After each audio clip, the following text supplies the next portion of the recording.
Hospital medical staff, attention. The copier on the third floor is for everyone. Please use it responsibly. Be courteous of others, and do not make 1,000,000 color copies. Thanks to whomever used all the ink today and didn't let anyone know how to reorder some. Your callous selfishness has cost me taking Scentsy orders and making coworkers host parties for me. I hope you're happy. This concludes your announcements. Stay tuned for how you can be a boss-ass bitch making millions from home with these simple steps. This is Derry Public Radio.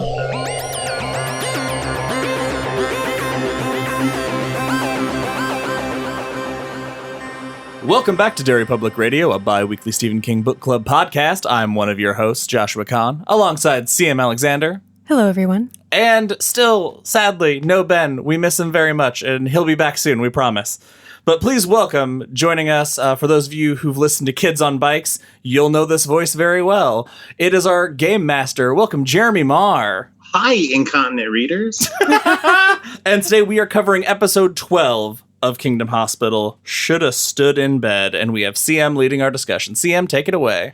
Thanks, Josh. First, our usual disclaimer during COVID, we are recording remotely, so our sound quality is not the same. And also, I just have to say, for the first time in 2 years, our neighbors decided to mow their lawn right as we're recording. I don't know if it's going to come through on the audio, but I got a bitch about it. So, Jeremy, I have a few questions for you. What was your first Stephen King experience? My first I remember is my aunt was reading it in the stand. She had the books there, and I remember as a kid seeing these covers. And then I never read Stephen King again for a very long time. It was just kind of like, I don't know if I want to read these books. So the first book I ever read was Eyes of the Dragon. Good. So I'm not a super fan like a lot of people. I was more into like Clive Barker and stuff like that. But I do like Stephen King a lot now. Nothing wrong with Clive Barker. That's like we could start another podcast. So what is your favorite Stephen King moment? The thing that always stuck with me was from The Eyes of the Dragon, the carrot that Flag had to water that protected the dragon sand, or that protected the dragon sand. And it made me fascinated with like what other weird shit is inside a wizard's seclusium. Like, what's in there? And so I'm always like grabbing like weird knickknacks and weird stuff like that. That's all about my office. And I think that's the reason why. Flag would be proud. I don't know if that's not a good thing. Shining endorsement. All right, those are awesome answers. Welcome to the show. You move on to the next round, which is you just get to talk about this episode with us. Okay, great. I have a lot of baloney theories to throw at you guys. Oh, Good. Can't wait. So real quick, last episode was super sexy. Everyone was pairing off. Even Stegman's car was undressed, literally. Good. And everyone who was trying to get into records got what they were looking for, and in some cases more. And in this episode, we get to see the fantastic outcome of all of that. But we're going to dig into that in a little bit. But for now, we open things up with Dr. Gottwright walking through the Old Kingdom with a candle, and he is saying creepy shit, and it is the best opening to an episode ever. So many things in the show are so strange. Like this, it is a direct-to-camera monologue. I actually have it written down. Oh, if you want to hear it. Do your best Dr. Gottwright Oh, impression. God. All right. Here they store what came before, pain and suffering from days of yore. Before and after, tears and laughter. After comes before comes after. Past and future, and then hereafter. The naked and the dead, the young and the old. Their stories end here, their tales unfold. Here sickness and death have left their pages, written in blood for all the ages. Someday your story will be here too. Wow. I'm impressed. Thank you. It's almost as good as my German accent. At a certain point when I do accents, I just give up and just say, I just mispronounce words and hope that it's close. I feel like the opening was a shift in what's been happening and how the episodes have been set up before. This episode like leaves on more of a cliffhanger, I think, than any of them up until this point. So I feel like we're almost telling a different arc of the story. I feel like it's set. This is one of like the scarier episodes. I have a very important question well, Jeremy, I'm going to direct it at you since you're a special guest. Oh boy. Okay. So if you had to take that entire monologue and you had to paraphrase it in one sentence and still get the message across, what would that be? Jeremy's never coming back. So he's our GM. I know he can take it. Feel like, suck it, fourth wall.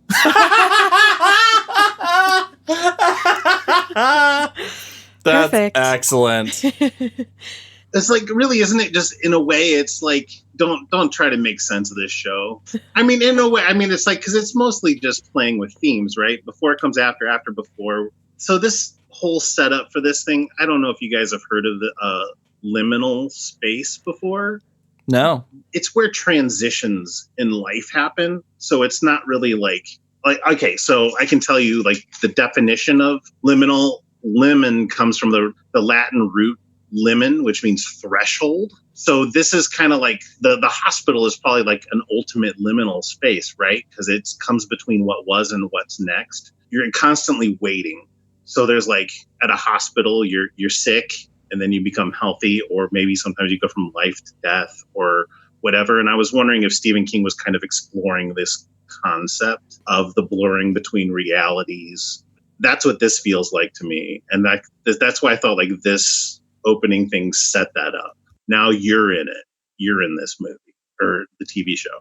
I'm glad you bring that up because I think you are 100% right. This episode does a great job just in that very first moment and throughout even of like bringing you into that and making this, and I think kind of tying it into some things we've seen a little bit of before and hints of.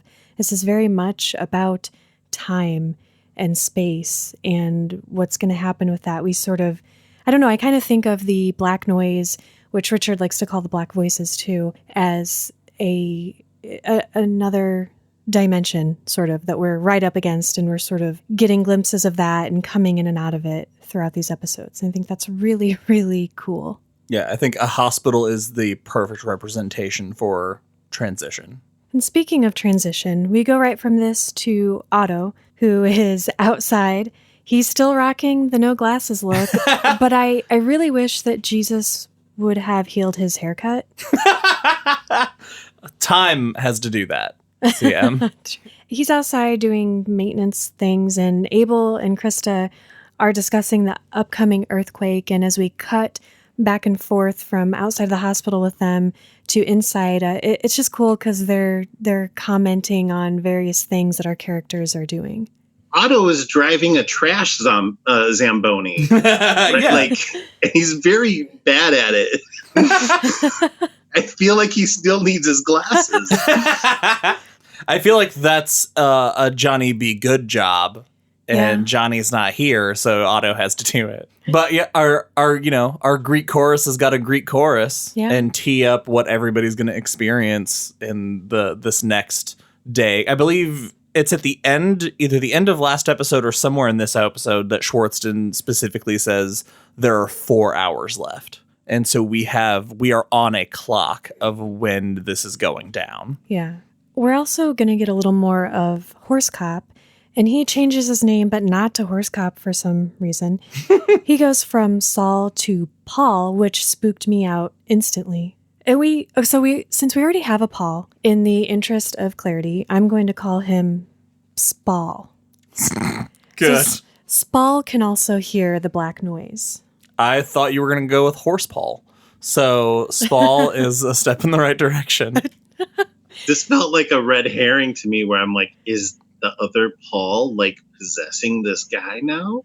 Is he going to figure out a way to bridge both kingdoms and start doing some weirder shit? Yeah, we talked about that a little bit last episode that we were kind of hoping that would have been Rolf's story arc being taken over. But I mean, I guess, I think it's so late in the game to do a real life jump in. I wonder if this is a thread that was put in to be explored if there was a season 2, maybe. Or maybe it'll come around and this character will have a major thing in the final episode.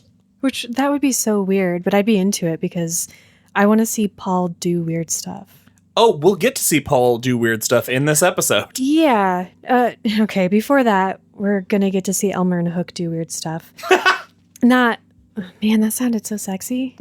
Didn't it, you guys? Was that a transition? Yeah. Okay. It's been a rough few months.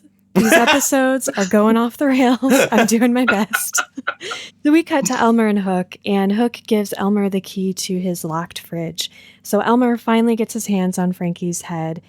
And I like this scene because he just gets this head and he's about to turn around, and here comes Richard just bursting into Hook's kingdom, sounding his alarm bells. And so we get this comedic moment between two characters. I like Elmer in this scene. Yeah. He felt the least cartoony that I've seen him in a while. Yes. I like that because he's holding the head in the bag behind his back as he's circling Schwartzton to get away, as Schwartzton saying, the earthquake's going to happen before midnight. Either get everyone out or everyone's going to die. And he's like, yep, cool. And he's like, what do you got there? And he just looks him in the eyes and goes, salvation. And then turns and runs away. Yeah, like, what is this? Is this going to be like Elmer's like martyr arc now? Like, I don't know. Like, I also feel like if I was Elmer, the very first thing I would do once I got my head in a bag is take my glasses back.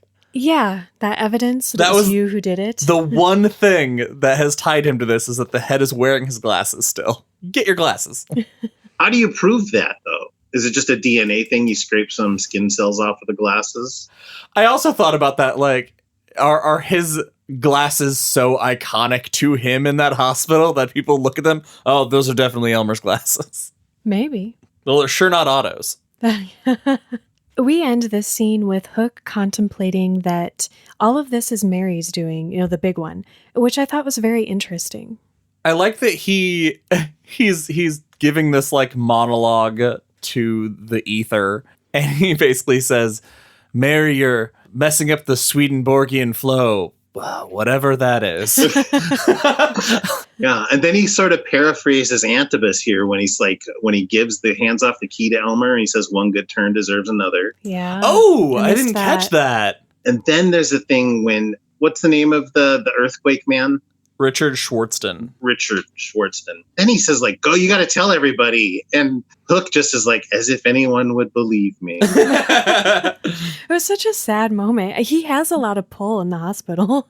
That's what I thought. And looks like he was just dealing with like blood samples out of a cardboard box at that point. Yeah, what was the deal with that? He's just pulling vials of blood that he has in his kingdom, just doing inventory, I guess? We could speculate a lot because we've already seen some other creepy shit he has in his kingdom. This is true. So Elmer takes the head and he puts it back in his locker. And he's saying the combination out loud. And I didn't catch this till my second time through. That combination is Lona's measurements. It sure is. Okay. How does he know that? Did he measure her? Okay. Here, we actually got an email from Lee Blaylock, longtime listener of ours.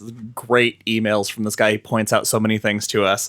And he brought up to us that when he watched it, that it appears that Elmer and Lona may have had a little something before we see them in the series. Because when the first interaction we see them is in episode 1 in that board meeting.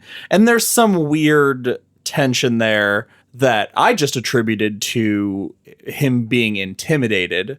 Mm-hmm. But I'm wondering if maybe there had been something more to that. And I think him setting his locker combination to her measurements probably isn't a new thing. So maybe there's something a little more in the past that we didn't get. Like Elmer chloroforming her and taking her measurements? Yes. He's so creepy. That's exactly what it is. Yeah. Okay. No, actually, I really like this. Thank you, Lee. There's That's a good observation because that brings a complexity and depth to their relationship that is less disgusting. And it's hard. Like I, have taken my own measurements. I've made, my own clothes and stuff. And that's not something you can just get from someone without their permission. Good to know. Just so you know. The important part of all of this is that Blondie is nearby and sees and hears everything. So later, when we cut to Frankie in the Old Kingdom, he has a helper. And I want to talk about this scene. I know it's kind of jumping ahead a little bit, but I had to go back and rewind it because I swear that Frankie, so he's in the Old Kingdom when we cut to him, and then he does some magic and he is all of a sudden in the New Kingdom. He pulls his finger. I couldn't tell. It sounded like he lit a match. It was like this weird noise and he did something with his hands. I was like, he's a magician. I just thought he had some sort of convulsion and then it happened. Like, I don't know, like the kingdoms for some reason, because of all the tremors in the area, just kind of like did something and they synced up for a moment. But it would have been more dramatic if there were more lights in the New Kingdom. That switch happens at the same angle, and it's just like, huh. We've seen Peter and Mary go between the kingdoms before, and it's more of like I'm kind of a ghosty figure of myself walking through a wall. So I just hadn't seen this kind of transportation, and I really dug it. I thought it was neat. Well, we know that, like Antibus has interacted with things in the real world. So we know that there can be some jumping back and forth. Mm-hmm. But yeah, it was just weird that Frankie figured out how to do it. Yeah, and without a head. This guy is amazing. But so here's the thing that I love is that he gets in the locker thanks to Blondie. Blondie gives the locker combination. He gets his head and holds it, and you see the little like tendrils as his head reattaches itself. Yeah. And then he just takes off running in the real world. So Frankie's just running around having been dead and his head cut off, and he's back. Well, he saw Antibus suddenly. So it's one of those other, like this thing that's been happening, that blur between what's real and what's not is Blondie. Sometimes where Blondie is, suddenly Antibus is. Yeah. And I think like this is like one of those other situations. So if Antibus was there, wasn't he there to escort Frankie to wherever he's going next? Yeah. So is he now stuck because he ran away? You can't run from Antibus, man. Most importantly, though, this is just stupid, but I have to bring it up because it bothers me. Did Frankie only hear Blondie give him the combination because his head with the ears were in the locker within hearing distance? Because how else would he have heard him? Psychic torso. Okay. Yeah, spiritual vibrations. Okay. I don't know. Because his head hasn't even been active lately either. When it was in that bag, it was just sitting there. It wasn't constantly yelling and right. stuff like like that. I'm over here. And even when he first picks it up to put it on, it's backwards and Blondie has to tell him, wrong way, dude. Like he would see his torso and he'd, whatever. I need to stop trying to figure out the Frankie New Kingdom, Old Kingdom stuff. So let's cut to the Rickmans. Peter is having seizures and the doctors are in there and Natalie is getting irritated with them. This really bothered me. At one point they try to take his drawings away. They're like, well, maybe this will help. And she's like, no, you idiots. That's his only way to communicate with us. Yeah, so this kind of felt like an experience that you might have at a hospital that you would want to comment on, right? Sometimes there's a thing where the medical professionals don't really know what's going on. And sometimes they act like they do and almost feel like you're being like gaslit. Yeah. Well, and I could see like making this kind of like a Stephen King version of that, like being gaslit. And it's great that Natalie steps up and she is saying what's happening. And the elder Traff says, you can't possibly know that. And she's like, I've been here long enough. You don't think I've learned how to read these monitors by now? Natalie is not fucking around. No, she's not. We get a scene of Mary, and we find out that she's as good a liar as David. God. Okay, so if anybody doesn't remember who David is, he is the guy who hit Peter, unless I got his name wrong. Who took a swan dive off his roof. Yeah. And when the cop came, he was like, I didn't hit no artist. and so Mary, we see her lying on a table somewhere that we're not familiar with, and she looks like she's in distress. And she is saying, I didn't see anything. I'm just the time girl. I didn't see a fire. No one started a fire. She needs to work on her lying. Right. She's not a liar. She's just a time girl. She's just a time girl. She's just a little kid. Didn't have a chance to learn how to lie. And you guys, I never thought about this until now. We're talking about time, and we've talked about time numerous times in this series. Mary is the time girl. And we get more later in this episode about how this is Mary's doing, however unintentionally. And are we having all of these weird interdimensional and time things because she is the time girl? That's perfect, actually. I love that, yeah. Because it's every time there's been these weird things. Because Mary is the conduit for this destruction, even though she doesn't mean to be. The voices just build up and she channels them into manifestations. So yeah, that tracks. I'm into that. Awesome. Peter ends up drawing out a seance. We cut to Sally during this scene, and she is sleeping, and she finds herself in the Old Kingdom, and she can hear, it's very creepy and spooky, and I love it. Like, she can hear children screaming. She finds her way to the pain room, and based on what she sees in this room, Aunt Bear would have a heyday. Yeah, the MEG machine is just covered in ants. Which leads me to ask a question. Okay.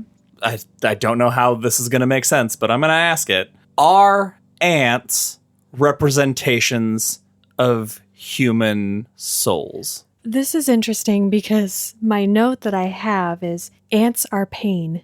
So, ooh, that's even better. Yeah, because that machine is sort of a conduit as well. And ants are crawling all over it. And they're crawling on Richard's feet when he's saying, my feet are on fire. And they're in Spall's brain, and Aunt Bear licks that. So I don't know. I feel like we talked about this a little bit last episode, ants being sort of a psychic something. I think it's pain. Also, at the very beginning, when we first meet Antibus, Peter's in all that pain, and Aunt Bear eats an ant off of him and then drags him to safety. Yeah. But a single ant, he's not in that much pain, apparently. He's broken everything. Everything's real numb. Yeah. Jeremy, did you just call Peter a pussy? Nope. No, you did. You did. I just say he only had one. Judging if it's ants or pain, he only had one ant. So I was just extrapolating your. Well, maybe because he was paralyzed. Yeah, he wasn't. Yeah. He wasn't feeling the pain. Yeah, he didn't know. And Antibus is like, "Oh, this guy must be in a little bit of pain," which is delicious to me. Yeah, he eats disease. But then Sally takes a step back and she asks the Old Kingdom, are these voices screaming? Are they the people who died in the fire? Are they people who died in the original hospital from malpractice? And then there's this pause and she realizes that it's both. Everybody who has died and been hurt here, that energy is just still here bubbling under the surface. And can I just say that Sally does an awesome job in this scene? Absolutely. Sorry, absolutely. Oh my God. She is really great. Mary appears and she tells Sally, and I think she said this in another episode too, but it's such a cool, badass line, I have to say it again, that if she rings her bell tonight, it'll be for the hundreds. To which Sally responds, don't. Which I thought was great. Yeah. I don't think anybody tried that tactic solution. before. Right. It's a very simple answer. It's like, why do you have to then? Just get rid of your bell and everything will be fine. So that all of those ants made me go look up what ants in dream symbolism might mean, because I do that sometimes. Yeah. And I found out that on the internet, there's a whole lot of bullshit about dream symbolism. You can make it mean whatever the hell you want. Because the first time I was like, oh, what's this anteater mean? And then it was just like, it really kind of tracked with the show. But it was the first thing I looked up. And I'm like, well, let me make sure that's not confirming my bias. And then the next thing was like, anteaters mean that there's some teamwork that needs to be worked on. Huh. What? I'm like, okay. All right. You know, because like sometimes tracks. ants mean like teamwork because they communicate and work well together. and the anteater disrupts that or whatever. I was like, okay, this is just like a couple of potheads hanging out, like thinking about what ants might mean in a drink. So I was like, oh, I'm never going to do that again. No, that still works though. If anteater represents that there's teamwork that needs to be done, we are building up to the seance, which is totally a teamwork thing. Yeah, but Antimus would be like throwing a stink bomb in the middle of the teamwork, I think, right? Because he's always like eating all the team members. There is some teamwork going to happen, though. I love that. Oh, you guys, I was excited for this. Ghost Ambulance is back. For no reason. Absolutely none. Just back and then gone with zero explanation. Well, have other people seen the ghost ambulance on the monitor? Or has it been a thing that's just happening in the background for the audience? Yes, in one of the episodes, Stegman and Hook are talking about it, because Hook says plenty of people have seen a ghost ambulance, and just you haven't, and that's why other people are like not as stuck up as you about it. So it seems like a common thing. It seems like the one thing most people have experienced, or at least think they experienced. And Sally sees it too in this scene because it's on Otto's security camera. He and Bobby are, just sleeping in the room. And presumably drunk on the beer that Hook brings them in that room a couple of times. I had a moment when I was watching this. Sally bursts into this room, and I thought she was going to accuse Bobby of watching porn again. And for a second, I was like, oh, shoot, I'm rewatching last week's episode on accident. But no. She's just trying to tell them, hey, we got to have a seance tonight. The big one's coming. It's the most important seance of my career. And she needs to have it in a lab with some sort of machine. And I was really hoping Otto would try to pronounce Meg so I could not be the only one. But he tells her, this is what that is. And they have more pieces of the puzzle, which is pretty cool. There's a moment that happens in that's so weird to me when Bobby says, no, mama. And Sally replies, yes, Papa. No, she says yes, Mama. Huh? She says yes, Mama. She says yes, Mama? Yeah. Yeah. Good. Because it sounded like yes, Papa to me. And I rewound it a couple of times and it still sounded like yes, Papa. And then the look on Otto's face was just like, so that's how it is in this family. So it confirmed it for me. So thank you. I can sleep later tonight knowing she says yes, Mama. No, I think they've really toned down the sexual chemistry between these two from the first episode.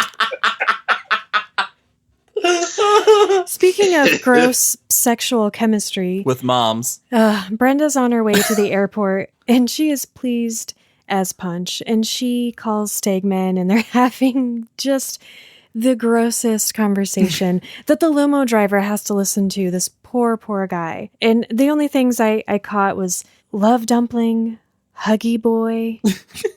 Did you guys catch any more of this? Yeah. Before they get into these, I love that she is talking to Stegman and she's like, I wish you'd come with me. I've always wanted to get nasty in a limo. And it just cuts to the limo driver looking in the rearview mirror like, oh God, no, please. Yeah, dodged a bullet there. I don't want to pay to clean this. I was just saying, we clearly see that Stegman is not a poet Yeah. at that point. He's got nothing. He just starts naming off parts of the brain. I have them written out. Okay. They're back and forth, starting with Stegman. Josh, but I want you to do it the way Brenda does it, with her passion and zeal. Oh, okay. All right. I'll give it a shot. Well, I'm acting so much in this episode. I know. I love it. All right.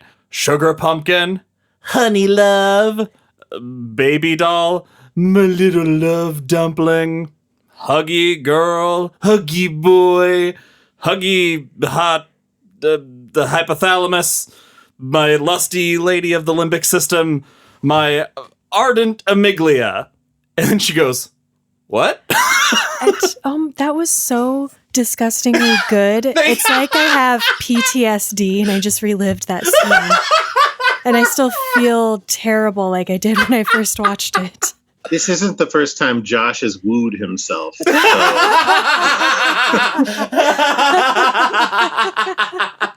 It's the first time I've done it when it's being recorded. Fair enough. So, I'm glad you had a script then. like, where do you take it from here? Me personally or the show? You. Oh, wait till the mics are off. So Stegman is in for a really nasty surprise here in these next coming scenes, and it's so good and fun. Oh my God, it's so great. Oh, you know what? There's a thing that I noticed. So like throughout all of those scenes that you mentioned right there, they kept cutting back to Abel and Krista, and they kept saying rhymes. And then right here, right before the limo ride, they it said someone's gonna have a bad day, and then together they rhyme that terrible, no good, very bad day, and then they walk away. So presumably throughout this whole part of the episode, they were just like freestyle nursery rhyming out in front of wherever they were. Fun fact about it, I'm so glad you mentioned that, because I found the original from the original scripts for Kingdom Hospital when they plotted out all the episodes. The original title of this episode was Steg's Terrible, Horrible, No Good, Very Bad Day. Huh. Yeah. That's pretty cool. It is a terrible, horrible, no good, bad day because somebody has blown up and plastered copies of Mona's anesthesiology report all over the hospital, and they put Stegman's photo on there, and really alarming and disturbing at the very bottom, they have a before and after of Mona that is tragic and heartbreaking. Is that last part too far? If you're sending it to her parents, yes. Like that's a little, well, it's too far no matter what. Yeah, it's... Like, I get that this is the ultimate tool of destruction for Stegman. She has become a tool in this set. With Yeah, those pictures, she is now a means to an end and not a person. Right. That's kind of how I felt about it. Jeremy, how did that strike you? So the use of her image to make that the before and after, like, was that a bad choice? You're saying, like, that's too far? Yeah, well, I'm wondering, because the report is damning enough. There's some other things written on it with that picture of Stegman that's been added to it. It's not it's not respectful of her dignity. Yeah, was adding those before and after photos of Mona a step too far. Right. Well, and we don't see the stuff that he submits to the family and to the legal. Those are just the stuff that's plastered up around the hospital. So I don't know. Maybe there's a couple of different things. I'm not sure. That's true. It felt like a very like high school drama moment. Mm-hmm. Like Stegman was running for prom king, and then Hook puts this incriminating evidence all over the walls, and everybody's talking about it. But it's much worse, obviously. And then somebody covers Stegman in blood, and then he burns down the hospital. Yeah. Mm-hmm, mm-hmm. Well, it's just like that again, right? Because Hook feels like people won't listen to him, so he has to do stuff like this. Yeah, that's true.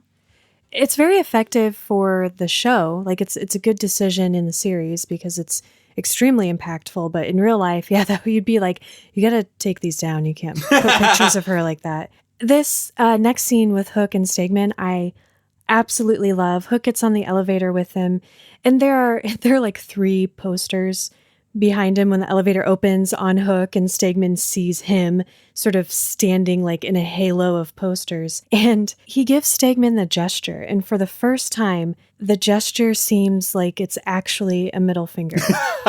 Yeah. And then they're standing there in the elevator, and he pulls out a poster like you would a newspaper, very casually. And I loved that. And then every move he made, every look he gave Stegman was so scathing. Oh my God. Andrew McCarthy crushes this scene. And he has no dialogue. Yeah. It's completely no dialogue, but you can feel him basking in the glow of I've done this thing that you cannot undo. And props to Steg, the actor who sells the hell out of that. Oh yeah. Bruce Davison, like you can see him like fuming. It's so great. Those scenes with these 2 actors are so phenomenal. I enjoy them. I have a kind of going back to your point, Jeremy, or Josh. I don't know who made it now. One of you had a good point. Good. And so we have this scene with them outing him for harming this little girl. But I feel like what we've set up as a motivation for that is that Stegman kind of plagiarized Draper's work. And so that's why Hook went all out after him with this report. It's not for Mona. It's not for justice for her. Yeah. Yeah, it Isn't is. there that earlier? There's something earlier in the series where Hook shows Chris all of the malpractice stuff that's happened in the hospital. Yeah. So this is like a continuation of Hook's mission, too, to just really call out all malpractice in the hospital. That is also true. He said he had enough information to take down pretty much anybody in that hospital. That makes me feel better about what he did with the report, actually. Thank you. Good. We'll all sleep better tonight. Yeah. So Hook and Draper and Sally all congregate in Peter's room, and they're trying to get him to tell them what they need to do. And this is cool. Mary appears, and she's like, Peter, Sally, let's go to Old Kingdom. Sally is so happy to be traveling in Swedenborgian space. She's very excited. There's that great little jump scare at the start of that scene, too, where Hook is there just talking to Peter, like, can you wake up or whatever? And Peter just snags Sally's arm. Yeah. And it's this shocking moment of connection. And that ends with just her absolute joy about finally seeing Swedenborgian space. It's her so best good. day. Like, if you were into that and you finally got to experience it, yeah, man. This really is Sally's best day ever. Let's cut for a while back to Stegman's worst nightmare, which he soon makes Brenda's worst nightmare. We don't like these characters very much, but the way he rips Brenda apart made me so sad for her. Because all she does is love him. Yeah, and I have to admit, and I'm glad you said that, because I felt like kind of torn, like, should I admit this or not? Because we've given her such a hard time. This scene is where I turned, and Brenda has my sympathy. And even though, she took that report, she was trying to hide something that was very wrong and not ethical. I just could not wait to see what she did next. And she had my full support, whatever it was. I was like, I got you, Brenda. Do we have any dialogue from this, Josh? I do, actually. Yes. And I don't really write a lot of dialogue notes, but because, especially with Stegman, how ranty he gets, I wrote it down. He's yelling at her. Are you going to act it out again? Sure. Oh God. All right. Yeah. I'm gonna yell because that's what he's doing. This is your episode to shine. I'm gonna back away from my mic. He's yelling at her, and she says, "Is this Hook?" Thinking that he's playing a joke, and maybe it is Hook. Has Hook had his hands on those twin dirigible breasts of yours? Has he put his hands on your Holstein buttocks? Has he called you sugar pumpkin? I'm ruined, and it's your fault. And then he hangs up on her. Well, but he calls her something really horrible. Oh yeah, a fat cow. You pelvis-equipped moving van. That's very good, Josh. Thank you. Yeah, that was rough. Was it pelvis-equipped moving van that got you, or was it fat cow? Both. Because pelvis-equipped moving van is my new insult for people because it is great. And it's a kind of sexy in a weird way. I'm not sure I got that from it. I sure did. I'm with you. Yeah. If you're into cars. Oh, okay. Oh, we get another scene with two more characters I love seeing together. James calls Stegman and he's like, how are you enjoying that fresh morning air? And he's like, I'm not. Hook put up all these posters. And I love this because James is like, the only posters I know about are fresh morning air posters. And then we cut to him, and at the top of his desk is just littered in fresh morning air buttons. It's beautiful. It just really tracks. He's been polishing them lately too. He's been polishing them lately. It's so great. He always blows on it, rubs it on his shirt. It's the best thing ever. I was wondering if he started running out of, because we talked about how Ed Begley Jr. always motivates everything. And I was just wondering if he ran out of tricks at that point. So I listened to an interview that Ed Begley Jr. did about his character. And he's like, if I had to describe Jesse James with one word, it would be ineffectual. And that's what he said he loved playing about the character. He's like, a character that is great at PR, terrible at everything else about his job. You know, okay, this is sorry, I'm gonna get like real for a minute here.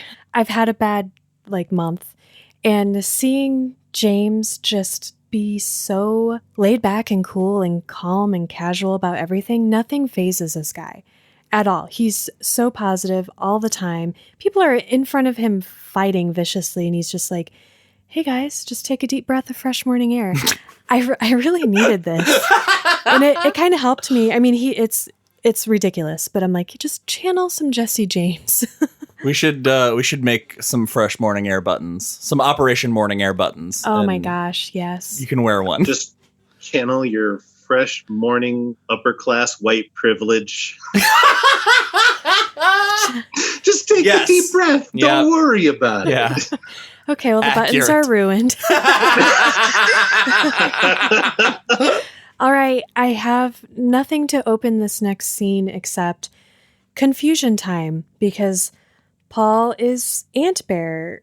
We cut to the Old Kingdom, and Peter and Mary and Sally are there, and they meet long-haired wig Paul, and he explains that he looks like Paul because Mary wants everyone to be good, and he takes that human form basically for her. So he's good Paul. And then we get this face-off between Gottreich, Paul, Aunt Paul, Peter, Sally, and Mary. And it involves shooting light out of their hands. Ghost lightning, man. Ghost lightning solves all the problems. What did you guys think of how they represented this face-off with ghost lightning? So I thought that the lead up to the show off was great. It felt like a Western. They had like the alternate canting Dutch angles. So the one side came in, the good guys came in from the left, the bad guys came in from the right, and they went into it. Each of the guys had different techniques for their blasts of energy. Bad guy Paul's like Iron Man blast. Antibus is like Spider-Man, underhanded casual. I got this. You gone. I did think that was cool, but I would have loved to see Ant Bear shooting ghost light out of his paws. What's really neat, though, about this is it is spilling into New Kingdom. So there are, the New Kingdom is feeling this, and windows are exploding, and nobody seems to care. I secretly just hoped it was the windows in Steg's office for no reason. I have no evidence to back that up, but my headcanon is those were the windows that blew out. So did you notice how we had a real Crow vibe from his human form? Like, yeah. I felt like I was looking at Brandon Lee there. And did you notice that he was wearing an ankh? Mm-hmm. He had an ankh on. No, I missed that. I got more of a Eric Mabius vibe than Brandon Lee. Still the Crow, but I mean, Brandon Lee is untouchable. Stay tuned for our Crow podcast. Fair enough. So this is where I made this connection in this scene where I think, oh no, is this going to be like another Janice McManus naming situation because of the ankh that Antibus is wearing? And then later on when Peter says, after they use the magic spell to get rid of the Mad Doctor and Paul, Peter asks, about a dog boy and the Mad Doctor, like what are they up to? And so it made me think, like, there is. All right, maybe I should hold off on this because this is like my weird theory. So this is kind of what I think is going to happen next episode. So I intentionally didn't watch it, and now I saw this. So Antibus is, if you take away the T in there, it's Anubis, and the dog is, so the opposite of Anubis in Egyptian lore would be Wepwawet, and in the middle of that it's Paul. So I was thinking, or is it just people mishearing these Egyptian god names? Holy that shit! Is amazing. That is somebody on our Facebook had commented about when they heard Antibus, they thought they said Anubis and head, and the anteater head is like a jackal head. Mm-hmm. And so, like, I've had that in the back of my mind, but the dog thing, that just blew my mind. That's amazing. So now I'm thinking it's just like Ant Bear became Ant Bear because it was a fun joke, and he just wanted to play along with this little girl. Yeah, I think you're right. Oh God, I hope that's the case. We wrap up this scene by finding out, like, Sally kind of figures out that She has to put Mary to rest. She's channeling the black noise, but she's not doing it on purpose. And Aunt Paul tells Peter that if they succeed, Gottreich and Bad Paul will be erased. What do you guys make of that? I feel like if Mary is what's channeling all this bad stuff, maybe it is specifically her that is just keeping the old kingdom, the Swedenborgian old kingdom together. So if they let her move on, the whole thing, like the fabric, the power of this land will just fall apart. So they won't have that. Like they may still be, ghosts in that harmless way, but they wouldn't be able to have all this power to interact with the real world anymore, maybe. That makes a lot of sense. I think we're going to see that there was finally a reason for that baseball episode because they rewound everything and made everything right for that guy. Yeah. So I think that's what it means is they'll be erased because they'll never have had an opportunity. If Mary's at rest, they were never able to do it. That's a good one, too. Ooh. We have 2 really good theories. I'm very excited. I'm so excited for this finale. Yeah. It's ridiculous. It was really hard not to just to click on and keep it. Yeah. It was a hell of a clip. Like the editing on this episode was what I wish the whole series had been up until this point. Yeah. Oh, I absolutely agree with that. Aunt Paul also shows them something quite alarming about their possible future. He shows a vision of Stegman just shooting everybody. And he tells them that they're going to need the other sleepers. And when Peter's like, can you be more specific? Aunt Paul's like, yeah, man, just follow the yellow brick road.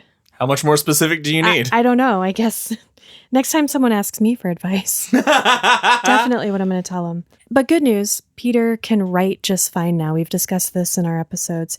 He's drawn the seance. We're back in the room with everyone, and he writes everyone's name. So now we all know who needs to be a part of this seance, which we're building towards for the end of this episode. Though I think that drawing was good enough. Yeah, me too. That everyone would be able to tell who was supposed to be there. Well, writing their names was just for me then. It just brought it home. Yeah. We're going to cut back to Stegman. He gets a call from the attorneys and the board of licensure, and it is not good because they also got the report. This is where we find out that Mona's family received a copy, and also Dr. Dooling at the Toronto hospital. And Stegman's like, well, who's that? And they're like, that's your anesthesiologist when you worked on Mona. And they're telling him, stop talking, just shut your mouth. We're going to build your case. And he can't. He just can't stop. It's a nightmare, and if I didn't hate him so much, I would pity him here, but he's just disgusting. Yeah. Did you catch the reference in the anesthesiologist's name? Stephen Dooling. So Stephen King and Richard Dooling, who Stephen King wrote them all, and Richard Dooling was also wrote some of the scripts and was like the medical reference because he worked in a hospital. So we've seen both these names on the credits of every episode. Nice. So it's a little Easter egg of putting them both in it, which is also perfect because it's the confirmation of the anesthesiologist that really puts the nail in the coffin that this is not fake. So the writers of the show are the ones who took down Stegman.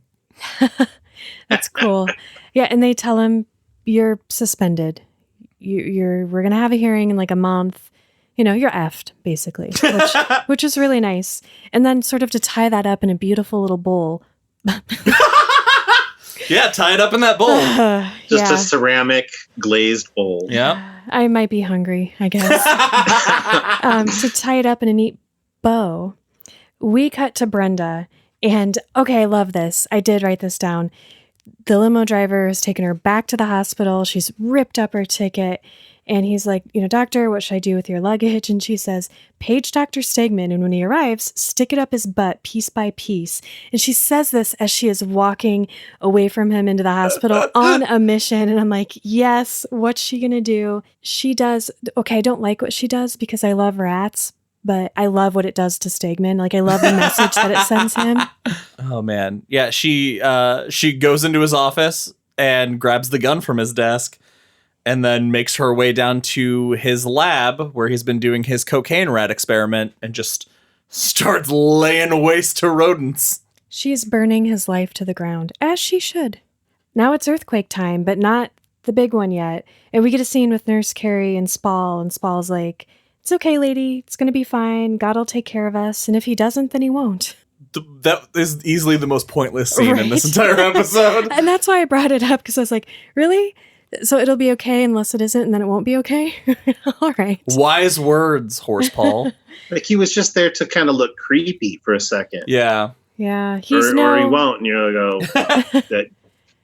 yep. Thanks for speaking how life works. Again, he's no Rolf. True. Hook and Draper have to talk Elmer into helping out, which I thought was interesting. I was wondering why they didn't just have Lona ask him, because he would have done whatever she told him to do. So I wondered, is this for us, the audience, to help us see Elmer as less of a douche and more of a human? Like, he wrestles with this crazy idea, the seance, and then he agrees to do it. Yeah, I think so. And also, Lona is not a part of this. So she stumbles upon it because everybody's in her lab, and that's how she ends up getting brought into it. But she is not part of the equation to begin with. Mm-hmm.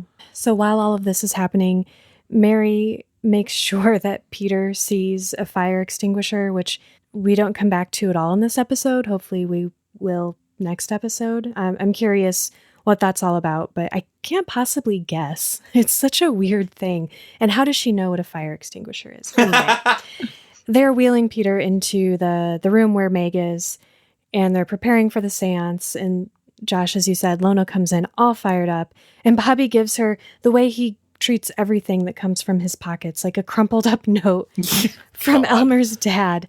But Sally feels like she can clear things up. And much to my astonishment, she didn't try to explain what was happening by telling Lona she's a shitty doctor.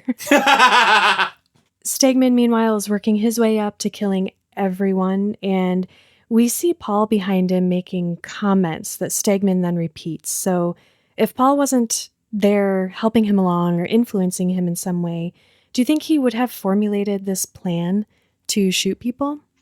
No, absolutely not. Because, and the main reason I feel that way is because when we get down to, he goes down to the lab and he sees all his dead rats.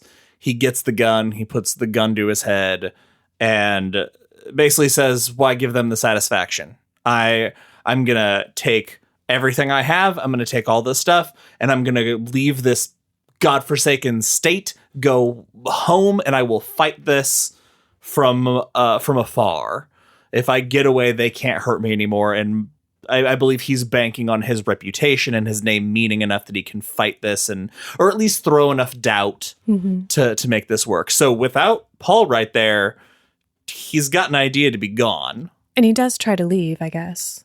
God, okay. All right. This is insane to me. So, and I feel like Stephen King really fucked me on this one. Yeah. All right. He really got me. Sometimes King just gets me with a sneak attack. And so Stegman is marching out. He's going to leave. He walks right past Abel and Krista, even though he knows that's who he's looking for. He's so focused on leaving. He gets out to his car, sees that his car has been stripped clean, and he cannot leave. We have been enjoying Stegman getting his car beat to hell, torn apart every episode. If that hadn't happened, if his car was intact, he would have gotten in the car and left. Everything we've enjoyed happening to this car is what leads us to Paul showing up in the driver's seat saying, go back in there and kill everybody. Have at it. That makes me so sad. Right, just Stephen King. Oh, that's a great point. Those are the best moments, though, when you get people to laugh at a bunch of things and then you pull the rug out from under them. Yeah. Oh. So we are going to wrap this episode. We do not get our seance. We are actually just beginning it. So I assume that that's going to be a major part of the next episode. Sally is dropping knowledge all over everybody. She's starting to explain Mary's situation and what she's learned and what's going to be happening in the next couple of hours, that this black noise is going to tear the hospital apart. And the episode ends before she gets into all of that. But before we wrap, Jeremy, you kind of have talked about this a little bit already, what you think all of this means and what you think is going to happen on the next episode. I'm curious if you have any other thoughts. This is where it got really weird for me in this episode. So what's going to happen next is I hope there's a lot more explanation of flashbacks to the past to explain what's going on. I definitely think there's going to be an Anubis link. As I always draw present circumstances and put them onto the art I'm consuming. And this really feels like Stephen King foretelling the current Black Lives Matter movement, because Stegman denies everything and calls everything lies. He owns the only person in the hospital that owns a gun. The gun gets used against him. So he constantly why is everybody against me? It's a big conspiracy. It's well, because you're your own worst enemy. You're a complete asshole. What's going on? And then when they mentioned to calm the black voices in this episode, or else it's going to tear the kingdom apart, I was just holy, I'm just going to go take a nap. Oh, okay. I'm so glad you said that, because when I was listening to interviews from the cast, and Bruce Davison, who plays Stegman, when they asked him about his character, he said he said Stegman is the problem with the world. That's what his character represents, is the problem with the world. And I thought that was fantastic. And so that really ties in. That is the deepest next episode prediction we've ever had. Absolutely. Yes, and none of it will happen. It's just my dream. That's it for this episode of Derry Public Radio. As always, thank you for listening. Join us next time where we cover episode 13, the finale. For CM Alexander and Jeremy Marr, I'm Joshua Kahn reminding you, why not end this once and for all? Hey everyone, CM Alexander here. Thank you for listening to part 12 of Kingdom Hospital. We hope you enjoyed it. I have some info from Lisa Kahn that might help explain Spall's character a little more. Apparently, the scene where he's knocked off his horse and blinded is straight out of the Bible. He was persecuting Jesus' followers, and when he had that experience, he changed his ways and converted his name to Horse Cop.